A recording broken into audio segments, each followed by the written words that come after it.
It's the 10th of August 2015. A large crowd of One Direction fans are waiting outside the Natural History Museum in London. Today, Louis Tomlinson is hosting a charity event at the museum, the Cinderella Ball. He has brought along his bandmate Liam Payne and his mom to raise money for terminally ill children. These children and their families are going through an incredibly hard time. They spend a lot of hours in hospitals because of their illnesses. But today, at the Cinderella Ball, it is going to be a magical and unforgettable evening for them. Dressed in beautiful dresses and suits, they have already walked the red carpet and are now eagerly waiting for the One Direction stars inside. The ball is a huge success. Everyone has a good time. It's hosted by a British charity organization. Believe in Magic. The charity was founded in 2011 by the then 16-year-old Megan Barry and her mother Jean. Megan understands the needs of terminally ill children. Since the age of 13, she has been seriously ill herself and had numerous surgeries and hospital visits. Then she was diagnosed with brain cancer. She decided to help all those children like her and founded Believe in Magic. At the event, both Tomlinson and his mom have nothing but good things to say about Megan, Jean, and their work. The charity is absolutely incredible. Anyone here that knows Jean and Meg that Believe in Magic will need no introduction to their kindness. These two ladies are the charity. No admin, no drivers, no advertising department, they do everything themselves. Very simply, they just want the children of the charity to have some magic and have some experiences. Megan and Jean sure seem like incredible people. But are they? What if they are lying? Is Megan really as ill as she claims that she is? What if Megan doesn't actually have cancer? Maybe Meg and Jean are just spending it on themselves. What's going on? What if she and her mom are stealing donations? A small group of people on the internet suspects just that. They find more and more clues that the mother and daughter are scamming people. But no one believes them. That's not stopping them though. They will come after Megan and Jean for years, hacking them, setting a PI on their tracks. And one day, Megan is dead. Supporters will say she got hounded to death by these online bullies. A angry, jealous, bitter internet troll. What happened here? Who is telling the truth? And who isn't? We think we know the story. We think we've heard about this amazing woman who started a charity and then sadly died of a brain tumour. That's not what happened. Something else has happened here. This is the case of Believe in Magic.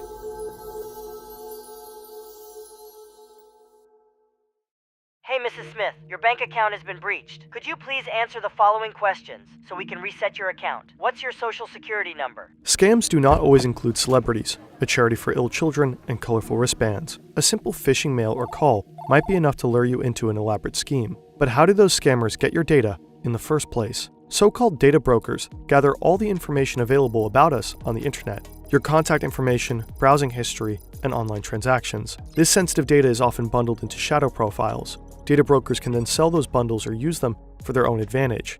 Incogni requests the removal of your data from numerous data brokers. You only have to create an account and allow Incogni to act on your behalf. Afterwards, you can easily track the status of all the requests in your dashboard. Check out incogni.com/FernTV for an exclusive 60% discount on a 1-year plan using the code FernTV. Additionally, benefit from a 30-day money-back guarantee. Despite Incogni's efforts, some of your data might still linger online. Always remain cautious when sharing personal information anywhere. By trying out Incogni, you're actively supporting our channel. My name is Jamie Bartlett. I am the writer and presenter of the podcast series Believe in Magic. Jamie and his team have been investigating the story of Megan Barry and her charity in 7 brilliant episodes for the BBC. Be sure to check them out. You can also find Jamie on Instagram.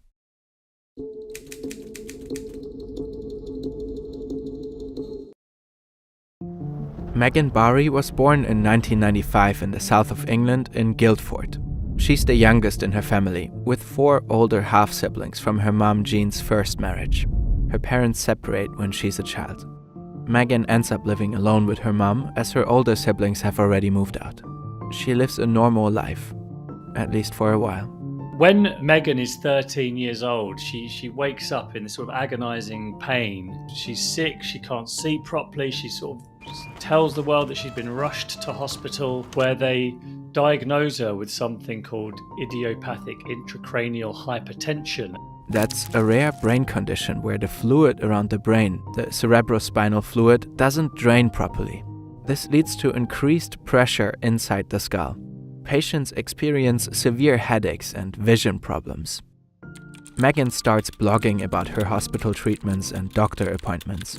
She leaves school and has to undergo numerous medical procedures. Well, I've had 24 operations in the last few years. Wow. Megan is not too sick to watch TV though. And around that time, 5 young men meet as contestants on X Factor. They end up forming a boy band. Megan, like so many teens around the world, is a huge fan. In March 2011, a dream comes true for her. The band is on tour and performs at the O2 Arena in London. After the show, Megan gets to meet the boys along with other ill children.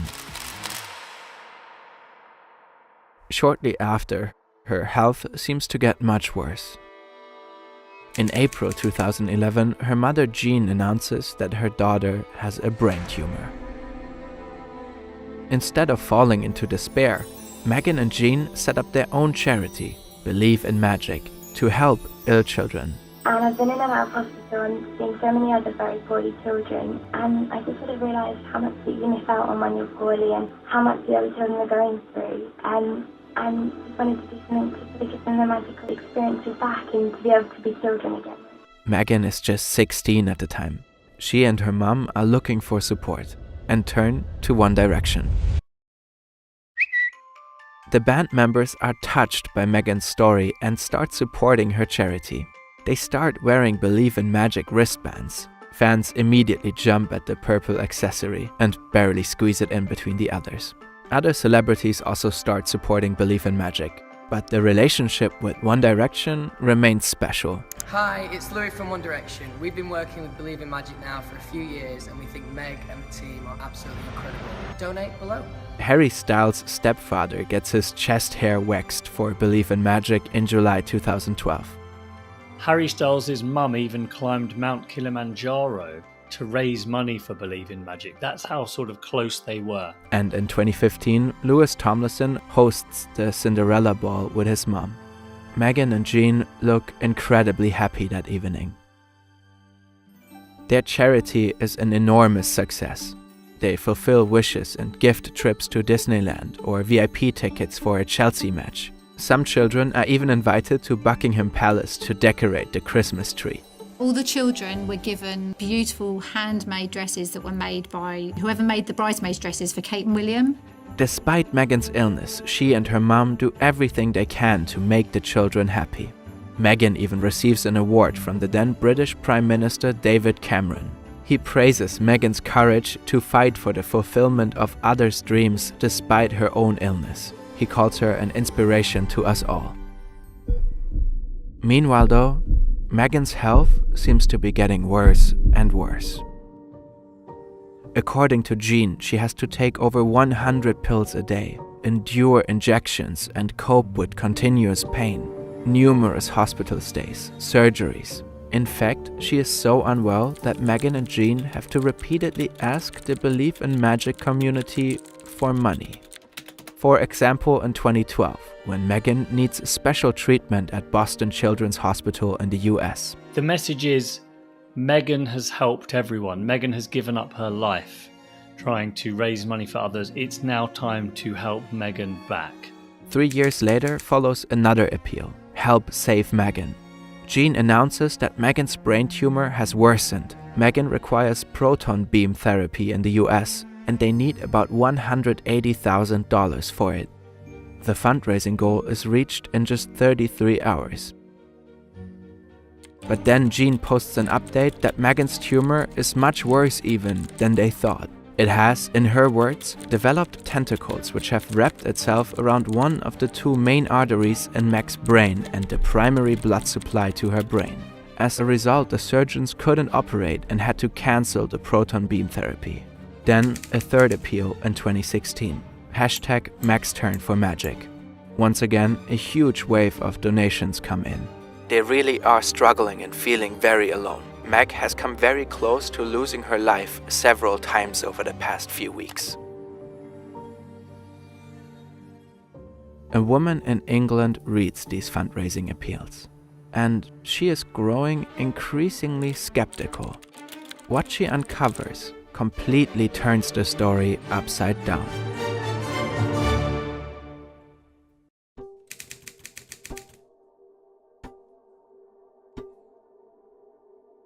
Joanna Ashcroft first met Megan at a Believe in Magic event.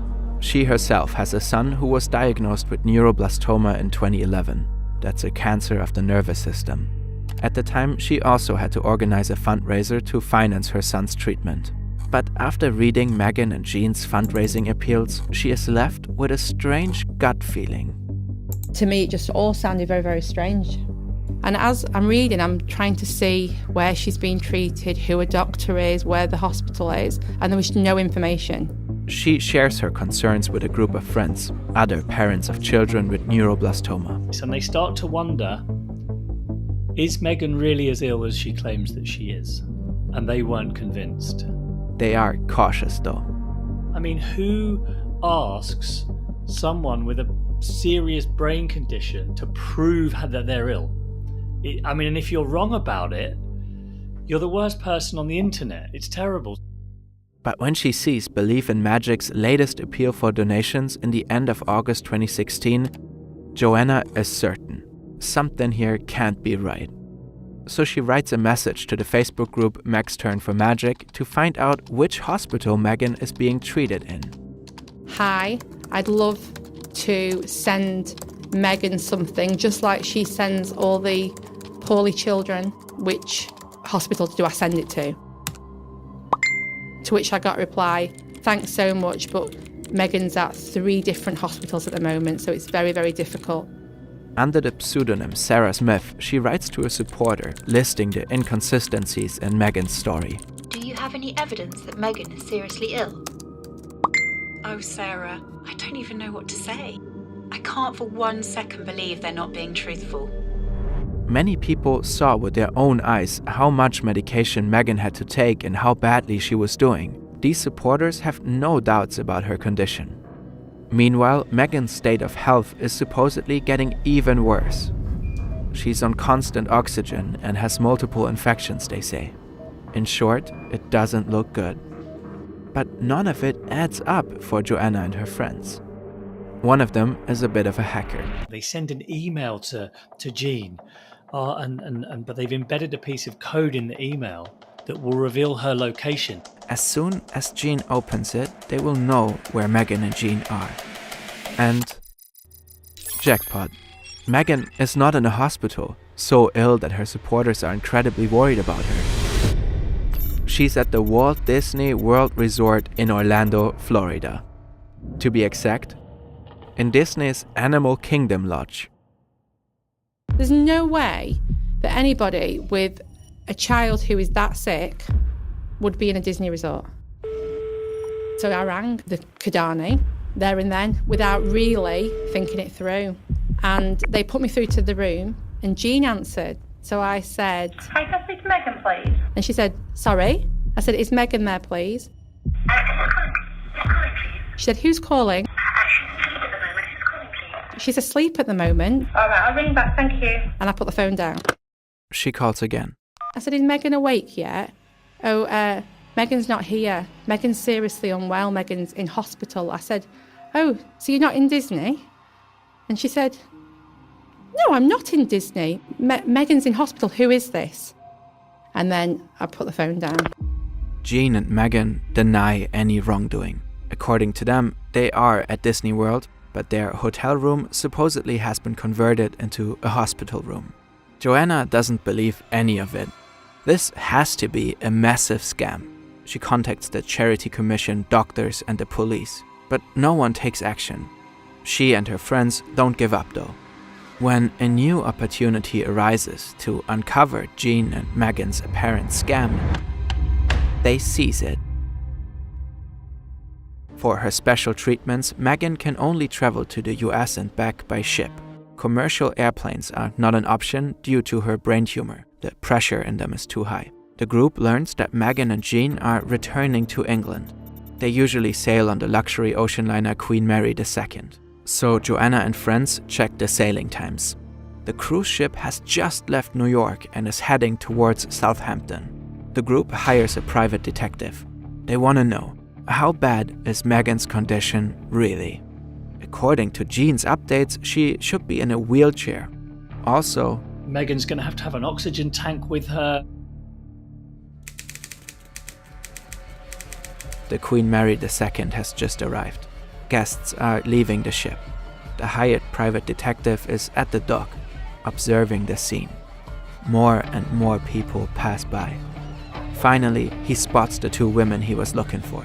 He writes in his report, "Megan and Jean are observed exiting the arrivals area." He snaps a picture. Where there was no oxygen tank with her, she wasn't in a wheelchair. In fact, there were porters there that helped people to move their luggage, and Meg and Jean just walked past them, pushing bags and bags and bags, like huge bags, to their car. The private detective also observes they are talking and laughing with each other. Megan doesn't seem to be doing half as badly as Jean claimed. Megan does look like she's overweight. Doesn't look the healthiest, but she does not look like someone who just a few days before was knocking on death's door. Jamie Bartlett has seen the receipts from Megan's and Jean's stay at Disney World. That over a 5 or 6 month period, Megan and Jean had spent tens of thousands of dollars at Disney World, Florida. Money that they had raised for this life-threatening condition that Megan apparently had. Joanna's group is now absolutely certain. Megan is lying about having brain cancer. Joanna notifies the authorities and, in December 2016, opens a Facebook group. The truth about Megan and Jean. She even travels to London and presents her research on Believe in Magic to the Charity Commission. In February 2017, the commission initiates an investigation. The group is reassured. They have done everything possible to uncover the fraud. They are convinced it's just a matter of time before Megan and Jean's scam is exposed by the authorities. But just a year later, on March 28, 2018, Megan is dead. She passed away at the age of 23 at the National Hospital for Neurology and Neurosurgery in London.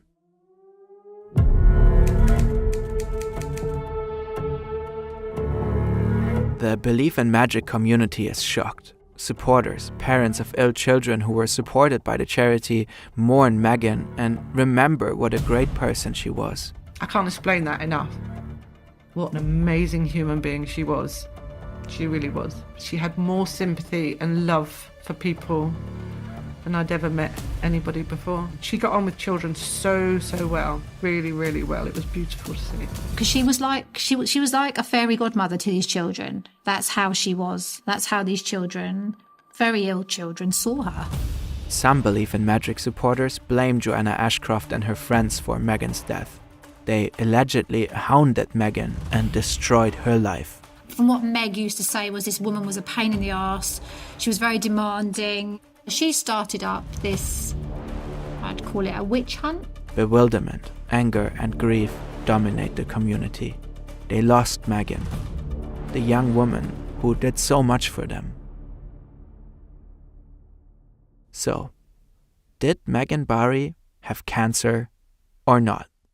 Her body was examined after her death, and according to the forensic pathologist, Megan's brain was morphologically normal. No swelling, no high pressure, and no trace of a brain tumor. Megan Barry did not die because of a brain tumour. There was no evidence that she had a brain tumour or any brain abnormality. What she died of at 23 years old was an acute cardiac arrhythmia, that sort of irregular heartbeat, which was caused by liver disease. It's a natural death, but very unusual for a 23-year-old. This poses so many new questions. Why did such a young person die of heart failure? Why did she lie about having brain cancer? Why did the lie go unnoticed for so long? And what about all the medication people saw her take? There once was a German nobleman. He was known as the Baron of Lies because he would always tell crazy, fantastical stories of his adventures. His name was Hieronymus Karl Friedrich Freiherr von Münchhausen. He is the namesake of a psychological disorder, the Münchhausen syndrome, where people intentionally fake an illness. They make up symptoms and present them very dramatically. Sometimes they might try to get sick on purpose. They go from doctor to doctor describing their fabricated or self-induced complaints for attention, pity, or even money. Could that be the reason why Megan claimed to have brain cancer? She especially loved one member of One Direction, Harry Styles. She was absolutely obsessed with One Direction, completely in love with Harry Styles. I think she changed her Twitter to Meg Styles or something like that. She wouldn't stop talking about them. When Megan first met One Direction in 2011, she was supposedly dealing with idiopathic intracranial hypertension. It causes discomfort, but usually it's not life-threatening. Though only a few weeks after that encounter, she suddenly claimed to have a brain tumor. You know, there are so many people trying to get One Direction's attention online at the time. But if you're extremely unwell, you're more likely to be able to do that. Ever since she claimed to have brain cancer, she became famous and had regular contact with her favorite stars. But that's not the full answer.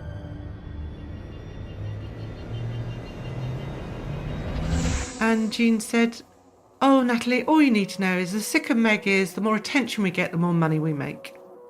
I don't think people realise how dangerous she is, how manipulative she is, how much of an effect she's had on people. There's another condition related to Münchhausen syndrome, known as Münchhausen by proxy, or fabricated or induced illness by carers.